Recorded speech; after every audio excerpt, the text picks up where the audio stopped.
Okay then, what are we on to now? Now we are going to do a truck inspection. Alright, again, homepage of Cube, inspections. See inspections, facility and workplace, and inspections, daily truck and equipment. So that will be the one that we click on here. So we start off by picking the date, and I guess I'll just say pick now for the time that it is right now. Service provided, so I'll put down herbicide application, company, marksman vegetation, client. Anyone guess the client I'm going to use here? That's right, Husky Energy. Region, Lloydminster. Subregion, Furness. Job number, you guys must know this by now, 1073, baby. Partial hazard something, right? Nothing new. Unit number, license plate. So we'll just put down the unit number or license plate for the truck you have. So let's just say that you are driving R1903. What inspections are you performing? Okay, so we are going to inspect for pesticide spraying the truck, the sprayer skid on the back of the truck, and that is it. Obviously, if you were pulling a trailer or you're going to do some ATV spraying, then you would select those ones as well. But for this instance, for the most part, you'll just be selecting the top three. So we go back here, and now I'll scroll down here quickly so you can see it was a huge list of yeses and nos of inspecting everything that's in your truck.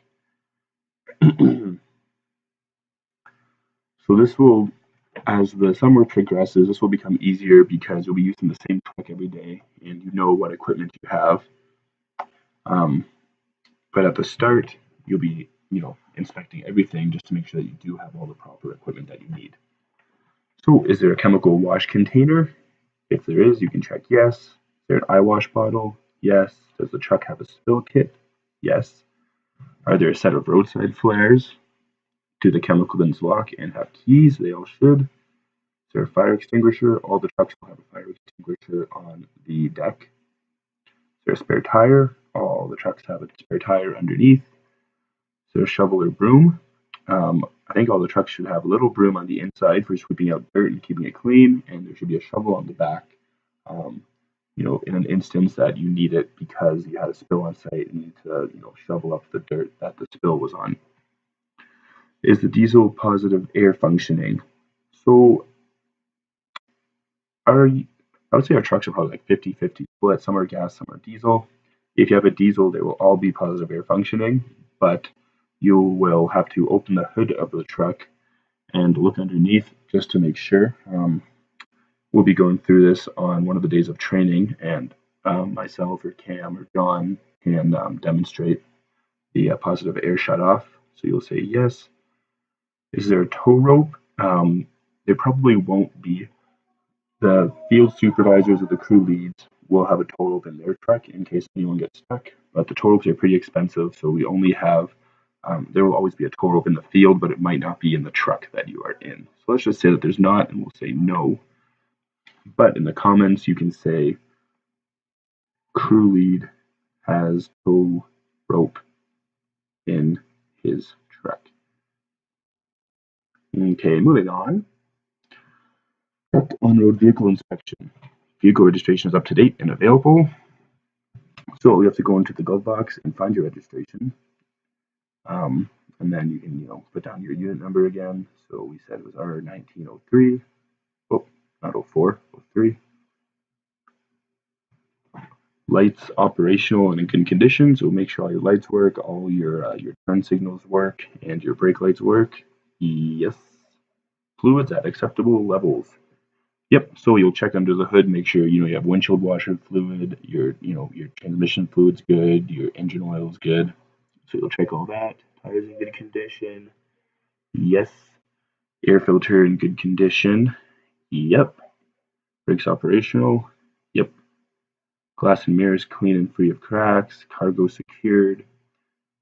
Seats are secure and seatbelts are present. Exhaust system is intact. Heater and AC are operational. Horn works. Gas cap is present.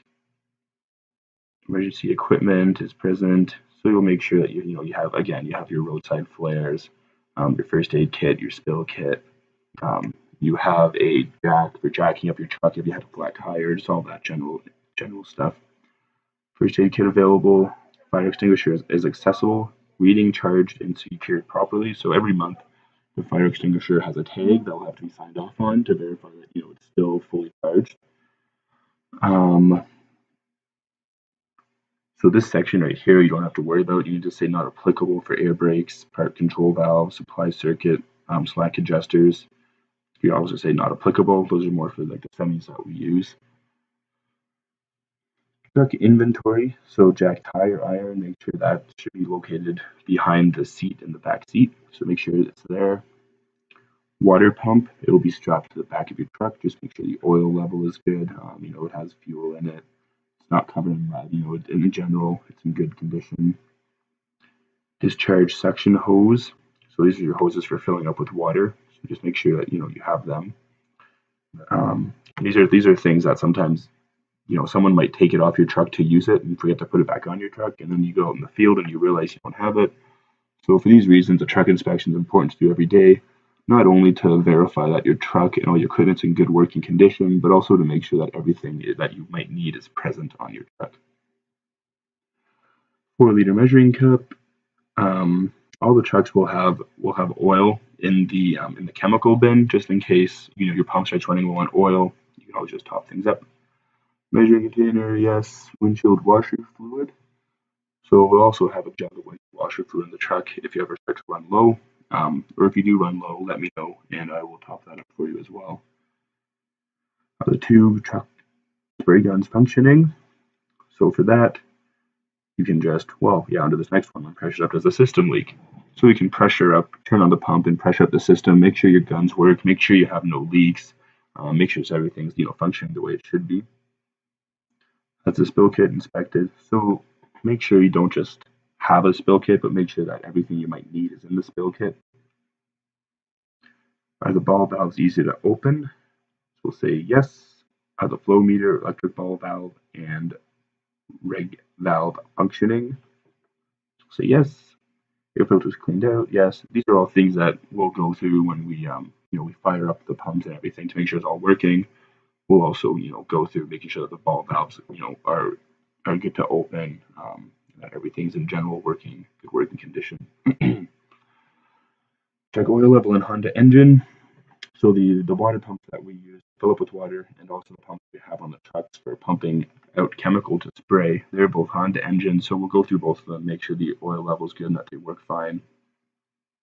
So we'll check the oil in the gearbox, which is on the back of the truck. Has the oil been pumped and has the oil been checked in the pump? We'll say yes, it has. Looks good. Pressure relief valve functioning? Sure is. So there's a lot of things to fill out, but once you're familiar with your truck, it goes a lot quicker. It'll take 5 minutes to do every morning. You do a quick walk around, look at your tires, make sure all your lug nuts are there. Make sure all your fire your equipment up quickly. Make sure everything works fine. Make sure everything's strapped down securely. You don't want to be driving on the highway and have your pump or something fly off the back. So it doesn't take too long. It takes 5 minutes every morning. Just do a quick walk around and make sure that you're good to go for the day. So we get to this part. I certify this inspection to be true and correct to the best of my knowledge. Inspection completed by, I don't even know. Let's just say I did it because I'm closest to the top. Inspection completed by me. Date and time inspection was completed May 1st, right now. So we do that and we click the button at the very top and we get that form submitted in, and that's all there is to it. Bob's your uncle.